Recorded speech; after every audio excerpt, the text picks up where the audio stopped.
종교철학 7강을 이어가도록 하겠습니다. 이번 7번째 강의에서 우리가 다루고자 하는 것은 우리 교재 3장이 되겠습니다. 3장의 주제는 내가 아는 것이 진리인가? 라고 하는 주제입니다. 이 주제를 가지고 우리가 살펴볼 텐데요. 특별히 우리가 다루고자 하는 이번 강의에서는 인식론의 범주들이 있습니다. 이 인식론의 범주는 크게 두 가지로 나누어지는데, 하나는 정초주의라고 하는 것이 있고 또 하나는 반정초주의 혹은 비정초주의, 이 두 가지 인식론의 범주로 나누어집니다. 좁게 우리가 해석할 때는 정초주의는 대체로 객관주의를 표방하고 있고, 그리고 반비정초주의는 상대주의를 표방하고 있습니다.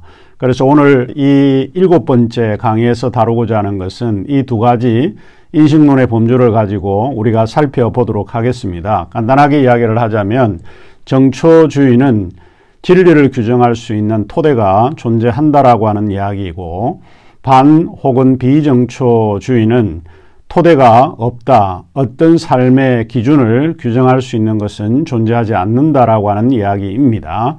그래서 오늘 7번째 이 강의는 이러한 방식에서 우리가 시작하도록 그렇게 하겠습니다. 자, 그러면 계속해서 강의를 시작하겠습니다. 자, 그러면 오늘 수업 내용은 제3장이 되겠고요. 제목은 내가 아는 것이 진리인가? 라고 하는 제목을 가지고 여러분과 함께 공부하도록 하겠습니다.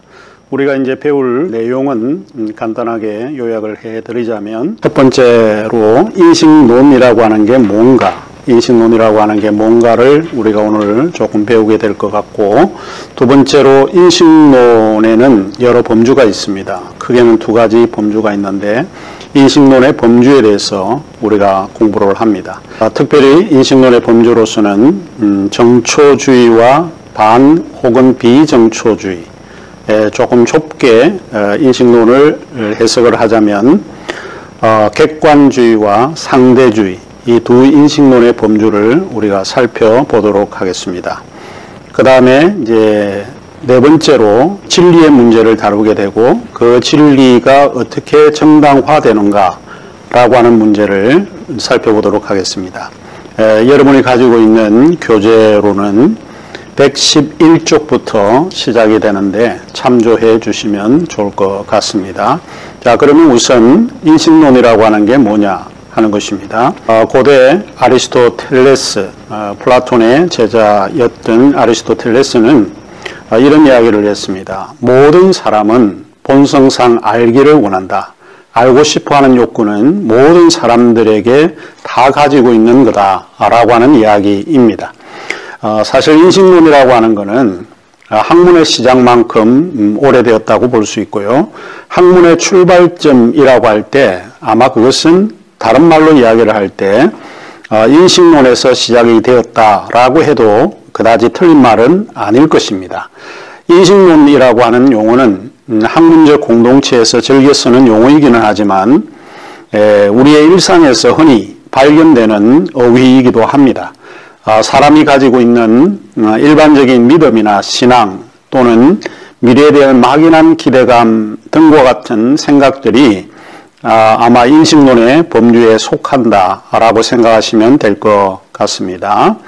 자, 인식론이라고 하는 것은 어원적으로 에피스테메라는 말에서 유래한 말인데, 이 뜻은 지식, 또 다르게 이야기하면 내가 뭐를 알고 있다 라고 하는 그런 이야기입니다. 라틴어에서는 사이언티아라고 하는 말과 코그니티오라고 하는 말인데, 그래서 이 인식론이라고 하는 것은 간단하게 이야기하자면 지식 혹은 알에 대한 이론이다, 이렇게 정의해 볼 수 있습니다.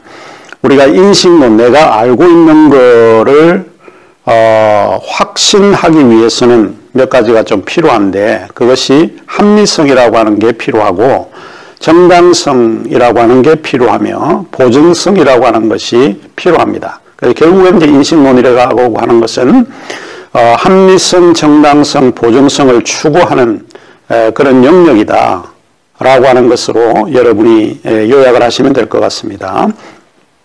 인식론은 사유에 대한 철학의 포괄적이고도 비판적인 방식의 주된 활동입니다.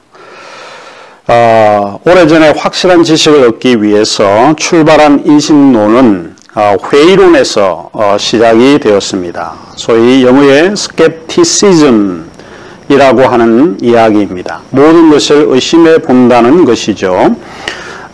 이 그리스 철학자이자 회의론의 창시자가 피론이라고 하는 사람이 있었는데, 이 피론은 지금 알고 있는 지식을 의심을 해보아서 확실한 믿음을 얻어내야 된다라고 하는 이야기입니다. 여기에 이제 피론에 관한 설명을 여기에 이야기했는데, 시간상 이것은 여러분이 읽어보시면 될 것 같습니다.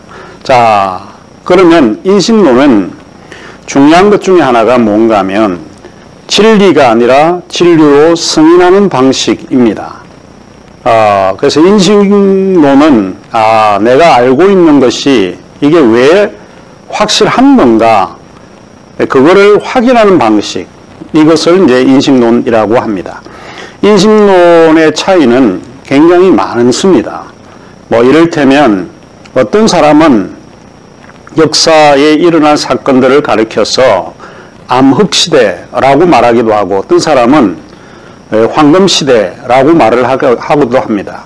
이 암흑시대라고 하는 것은 중세시대의 기독교인들을 가톨릭이 탄압을 할 때 이 기독교의 입장에서 보게 되면 그 시대는 분명히 암흑시대입니다. 그러나 가톨릭 입장에서는 그보다 더한 황금을 누린 시기가 없었겠죠. 그래서 황금시대라고 하는 관점을 가지게 됩니다.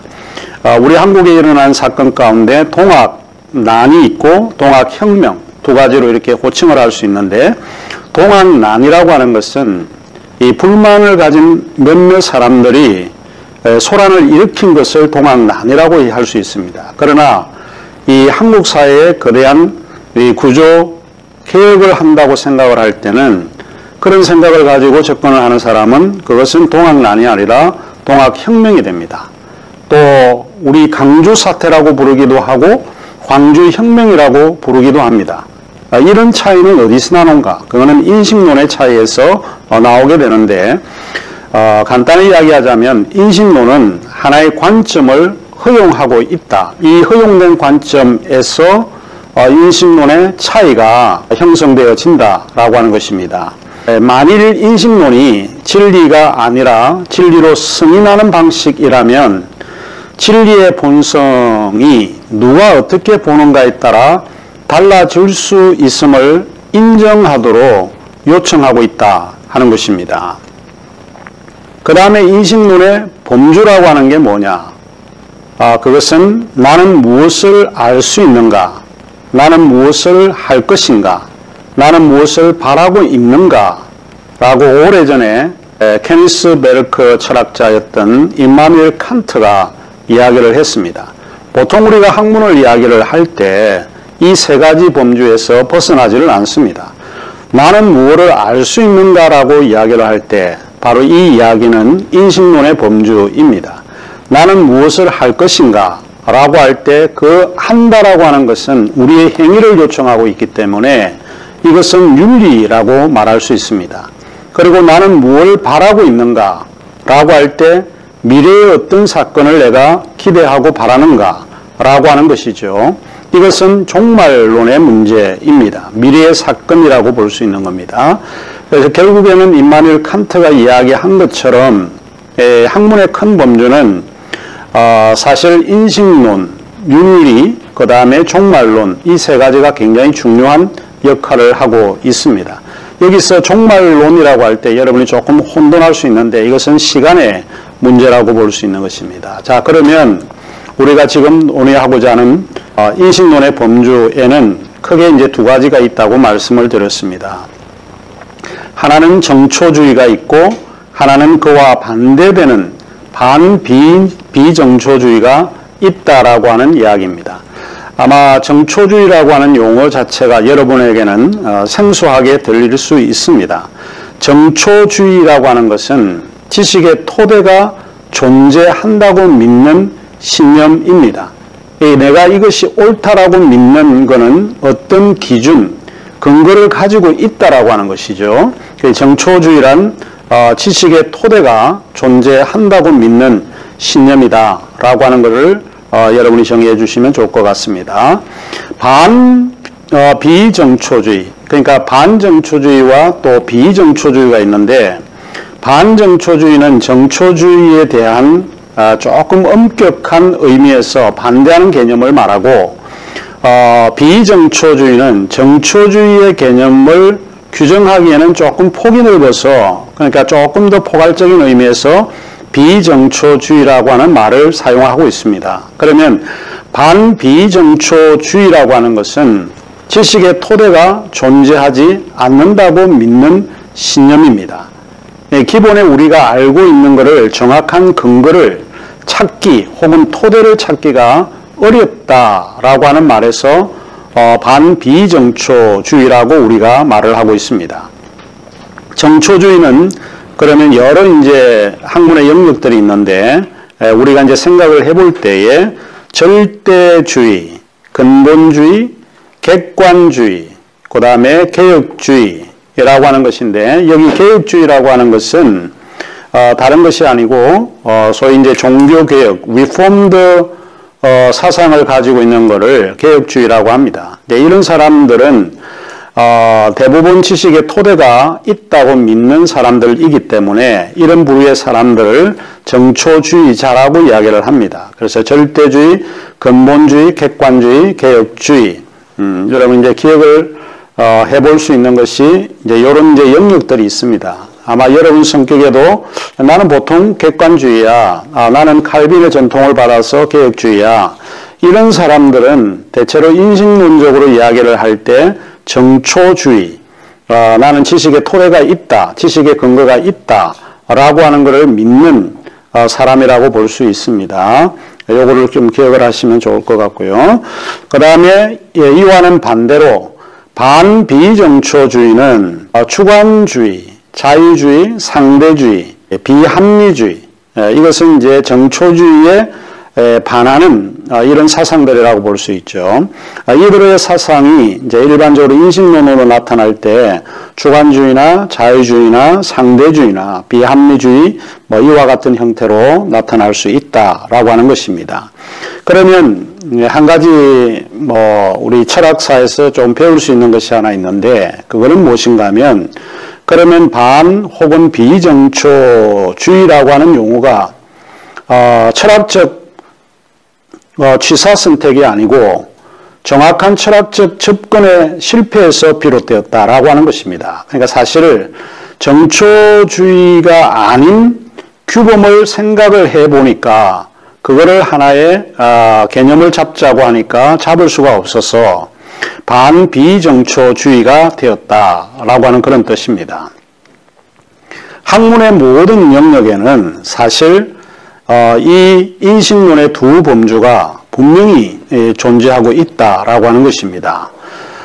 조금 예를 든다라고 하면 윤리학의 경우에서도 정초주의와 반비정초주의가 존재하고 있고, 종교학에서도 마찬가지고 또 신학에서도 마찬가지이며, 또 하나님이 누군가, 하나님의 본성에 대한 이해를 생각할 때도 학문의 두 인식론의 흐름에서 그들의 관점이 결정되어진다라고 하는 것을 배우게 됩니다.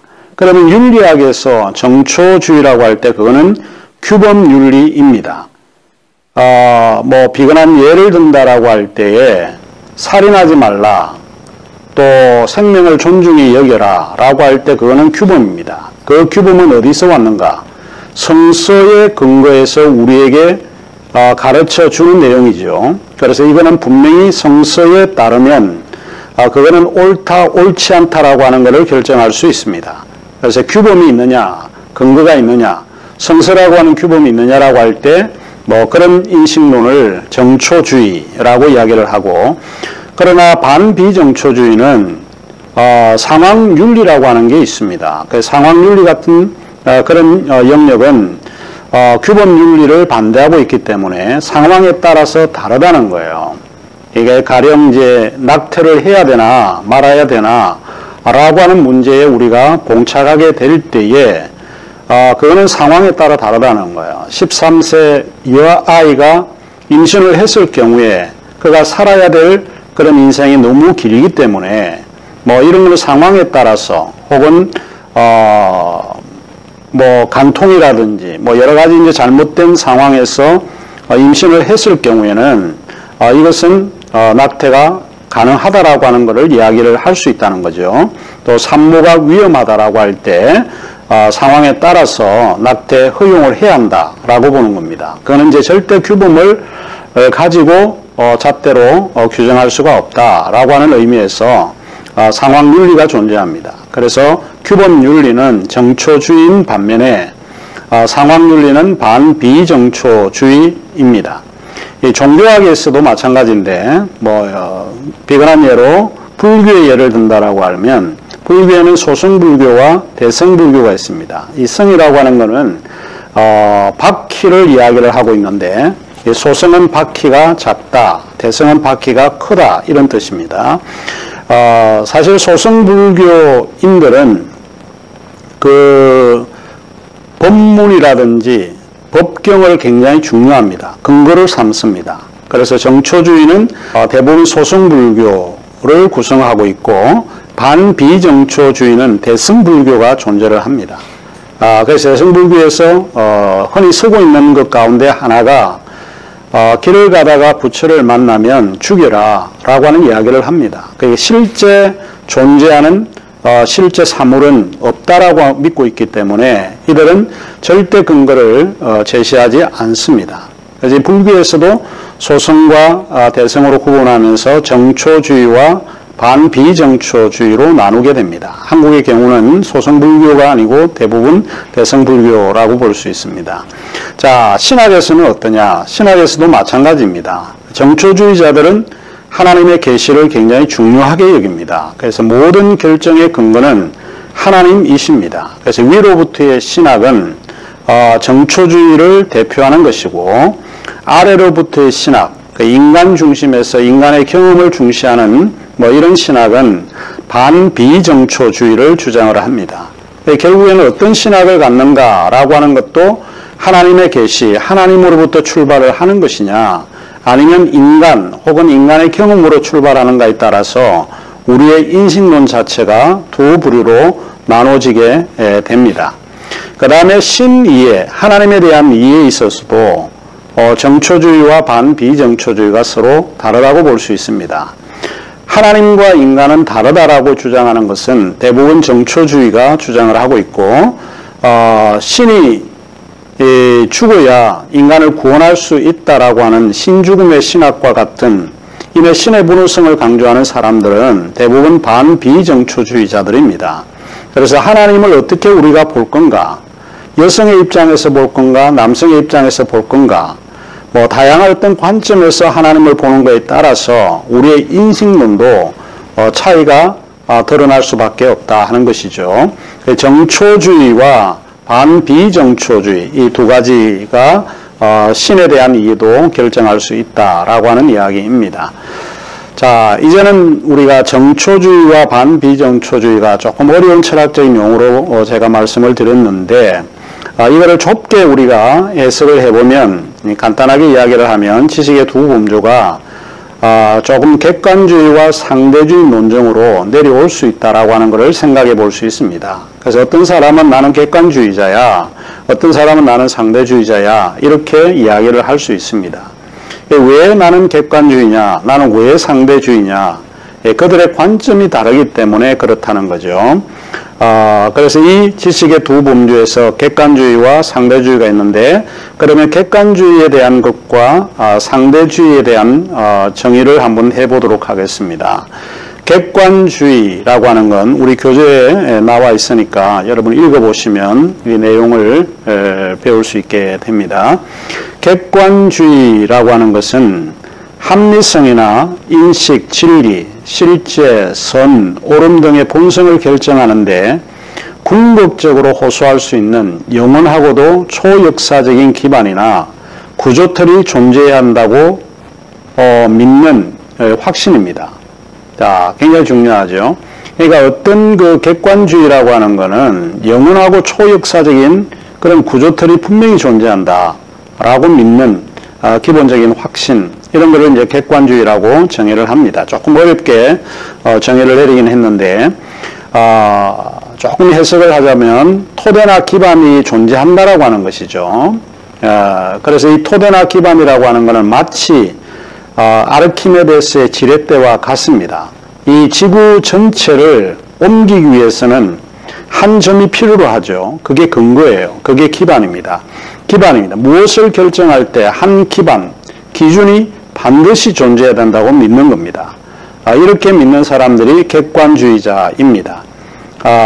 자기의 생각, 자기의 추측, 자기가 가지고 있는 이런 의견을 마음껏 이야기하는 것이 아니라 내가 이런 근거에서, 이런 이유에서 이게 맞다라고 이야기를 합니다. 이런 거를 이제 객관주의자다, 이렇게 이야기를 하는 거죠. 조금 다르게 이야기하자면, 그러면 기반이나 토대는 뭔가? 기반이나 토대는 합리성의 기준을 의미합니다. 그래서 객관주의자라고 할 때 제일 중요하게 나타나는 것이 합리성입니다. 그러니까 모든 사유나 생각이나 의견을 이야기할 때 합리성의 기준을 따라야 한다는 게 사실은 객관주의라고 볼 수 있습니다. 그러면 뭐 이런 철학자들 가운데, 사상가들 가운데 객관주의를 표명하는 사람은 딱 두 사람이 있는데, 크게 이제 예를 들자면 한 사람은 르네 데카르트입니다. 이 근대 철학의 아버지라고 부르는 사람이 르네 데카르트 있는데, 이분은 지식의 확실성을 좀 추구를 해왔습니다. 그 다음에 또 한 사람인데 칼 포퍼는 과학 철학자입니다. 인식의 주체가 배제된 지식 추구를 주장을 하게 되었는데, 인식의 주체, 그러니까 과학을 바라보는 사람이 이 개입이 되면 주관주의가 되기 때문에 항상 인식자가 배제된 지식을 추구해야 한다는 거죠. 그래서 객관주의는 바로 이런 거를 추구를 하게 됩니다. 하지만 문제는 객관주의를 우리가 추구하게 되면 데카르트적 불안을 느끼게 된다는 거예요. 뭔가 확실해야 되는데 이 확실한 거를 얻을 수 있는 게 쉬운 일이 아니기 때문에 그렇다라고 보는 것입니다. 그러면 객관주의가 왜 중요하냐? 우리가 지금 대면에서 수업에 만나게 될 때 뭐 요 문제를 가지고 토론을 조금 할 수 있을 텐데, 동영상 강의이기 때문에 이렇게 할 수 없이 굉장히 좀 안타깝게 생각을 합니다. 우리가 객관주의가 왜 중요하냐? 이 객관주의가 무너지면 어떻게 될 건가? 뭐 많은 이야기를 할 수가 있게 될 것입니다. 이 객관주의가 무너지게 되면 이 합리성이 무너지는 것이기 때문에 많은 사람들에게 피해를 입힐 수가 있습니다. 그래서 객관주의가 상당히 중요하다라고 하는 것입니다.